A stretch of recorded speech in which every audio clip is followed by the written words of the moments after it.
Hello everyone and welcome to my channel. My name is Crown and today we are going to have some more stories that I hope that you will enjoy.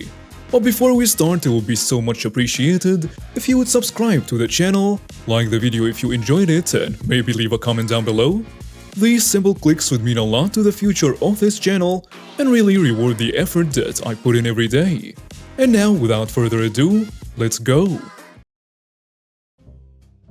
First story. Karen's car runs into my house. She gets a hit and run because of an oven rack. After just buying my first home, I had to redo the entire kitchen due to water damage. I was getting new appliances, so I put my old oven on CL for 20 bucks. Karen comes in her truck with some clueless dude driving, and she talks me down to $10, and I'm happy to be rid of it. The guy backs the truck up towards the house and just keeps on going, running into the frame of the garage. The wood is dented, but I'm really pissed because the framing is separated with a big gap and is shifted backwards. After all the unexpected BS with the kitchen, I was not happy at further damage to my house. Karen is minimally apologetic and tells me to just put some caulk on it. I am not great in confrontation. I tried to negotiate any acceptable rectification, finally coming down to asking for 50 bucks for damages, but she refuses. I am tempted to tell her to get lost, but at this point I just want the oven gone, so I take her $10. My partner at the time comes out after they leave. Here's the story and I get an earful about auto insurance and how we need to get her back to the house.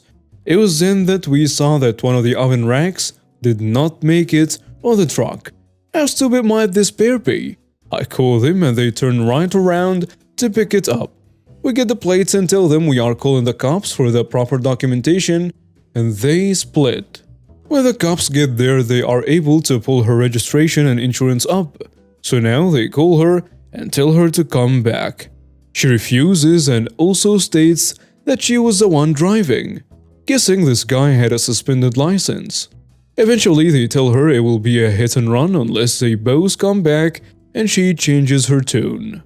I ended up on the phone with her and she is pleading that I just rob it and she will send her brother over to put some caulk on the house. Not acceptable, obviously. But she doesn't show up, I get all the documentation and later file a claim. Insurance eventually paid 800 bucks. Not sure what financial and legal ramifications were for her, but I bet she wishes she had just given me 60 bucks and walked away. Or maybe made do with only 2 racks in her oven. Next story. Did collectors want to see my father-in-law? Well, here you go. For a small bit of context, my father-in-law died about 2 years ago. He was living with us at the time due to health issues. About 6 months after his death, we started getting letters from debt collectors asking for stupid amounts of money. We did as asked and provided a copy of his death certificate and were told it was all sorted. He didn't have much money and covered his funeral. Father-in-law wanted to be cremated, so we did as asked and had him stashed in a cupboard under the stairs. Wife has put his ashes under a tree, but saved some for if we ever move. A few weeks ago we had several suited men turn up at our house. I got out the back door and walked to the front of our house. Smallhold farm. I asked the men what they are doing on my property, and they say they are here to collect on an outstanding debt. I asked to see their paperwork. Only debt we have is a mortgage which we paid on time without fail. As I'm looking over the paperwork, they are looking over at my car, work equipment and so on, looking like they have hit a jackpot. I noticed the name was father-in-law and explained to them that he'd been dead for about 2 years.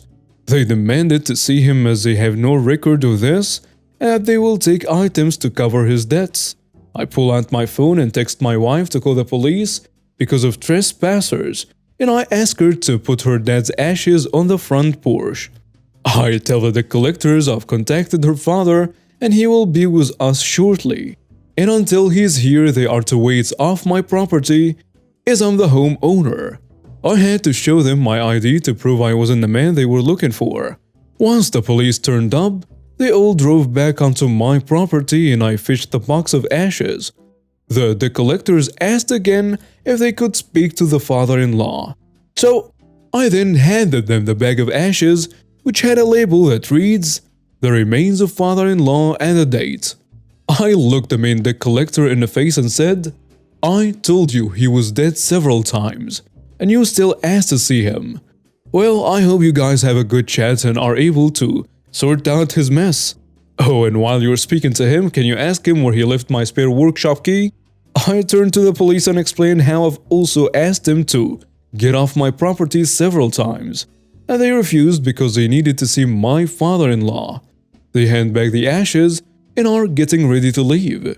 I looked at the police officer and he burst out laughing. And the officer asks if they will be coming back or are they satisfied with this evidence, and they claim to be happy with it.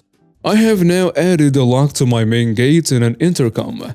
This morning I get a buzz just as I'm getting set up for the morning's work. Same debt collection company wanting again to see father-in-law. I grab the box of ashes and copies of the death certificate and head down to the main gate. Two suited gentlemen in a very large van block in my gate. I've driven down in my van and I get out, box and papers in hand. I can explain that he is dead. I show his death certificate and they again ask to speak to him. So I hand over the box and ask for their head office phone number. I stand in front of them, calling their boss and explain that I have shown them the death certificate and his ashes. How do they expect him to pay his debts now that he's dead? And I never saw them again. Next story. A friend set up my dad and he was nearly beaten to death. My grandfather got revenge on everyone involved. This isn't my story, but it comes from my dad and other family members who witnessed it. The background. This all went down in the late 1970s when my dad was 17. The area he grew up in was in the UK and was a stereotypical working-class town. The part of town my family lived in was run down, full of poor families and had its fair share of crime. But it was close-knit and everyone knew everyone. This will be important later. Now my dad was not the most well-behaved kid, and he had hated being at school. But aside from a speeding ticket, he had never been in trouble with the police. He was and still is a really talented musician and had a very active social life. For his 17th birthday, one of his friends had bought him a leather jacket with a very specific logo on it. We will call this friend Dave for future reference. According to my dad, it was a rare and quite expensive motorcycle jacket, and he was extremely happy that Dave had got it for him. Dave had bought himself the same jacket a while before, and it was a big surprise. My grandmother apparently joked that with the jackets on they looked like twins, and she wasn't far wrong. They had similar features, black hair, and were both well known for being kitted out in motorcycle gear.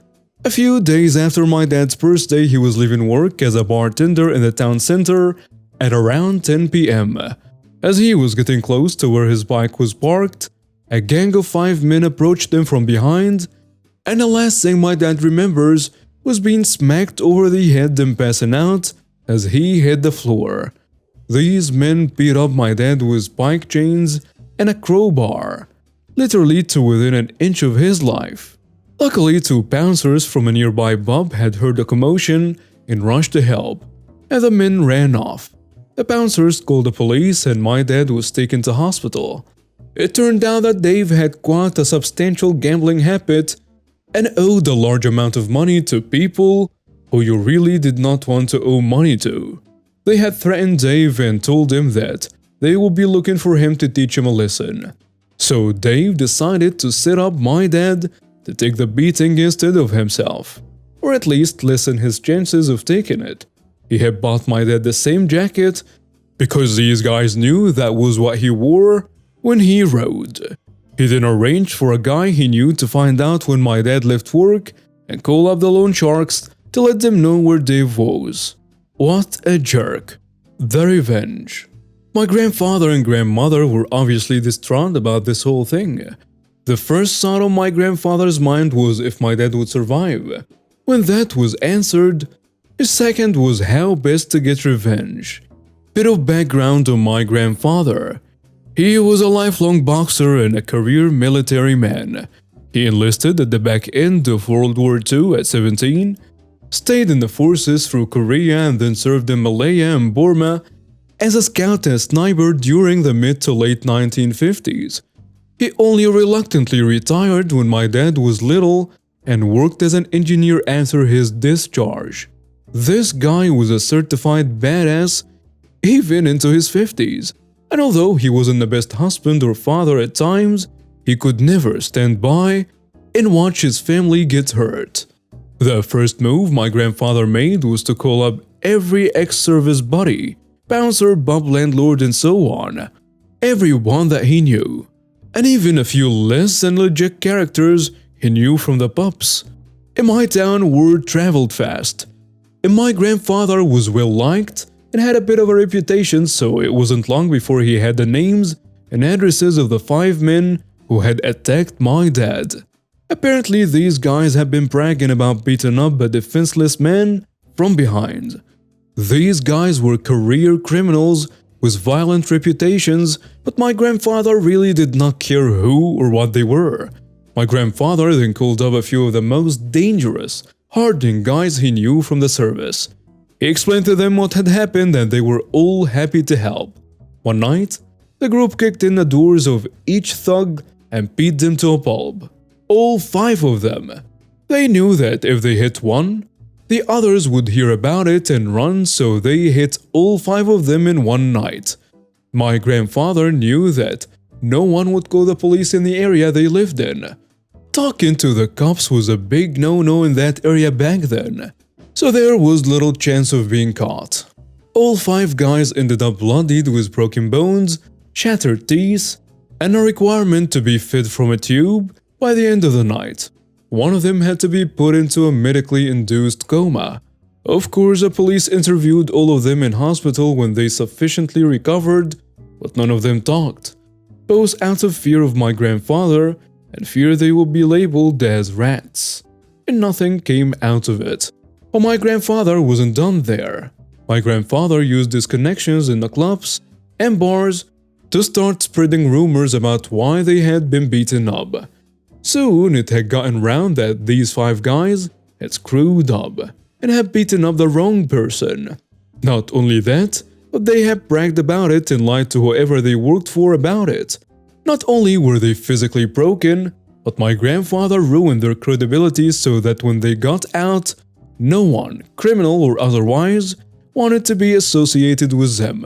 Once this was all done, my grandfather turned his attention to Dave. He had specifically left Dave for last, knowing that he would crab himself knowing that my grandfather knew what he had done. My grandfather, however, was much more subtle in dealing with Dave, as he thought that a simple beating would be too good for him.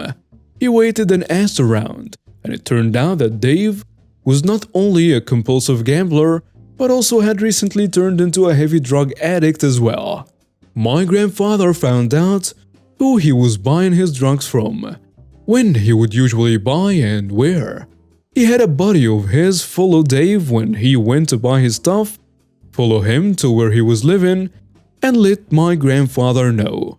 My grandfather then called in an anonymous tip that there was a huge drug deal going on at the address and he thought he heard gunshots. He got 2 of his buddies to do the same. The police investigated, searched the house and caught Dave red-handed with boatloads of drugs in his home, as well as counterfeit bills and a ton of other illegal stuff. Dave was charged, denied bail, and ended up pleading guilty to all charges laid against him. My dad could never remember his exact sentence, but it was definitely heavy, at least 15 years. To add to that, Dave owed a lot of money to a lot of people, and let's just say, his time in prison was made much worse by this fact. My dad never spoke to him again. His parents disowned him, and his girlfriend dumped him.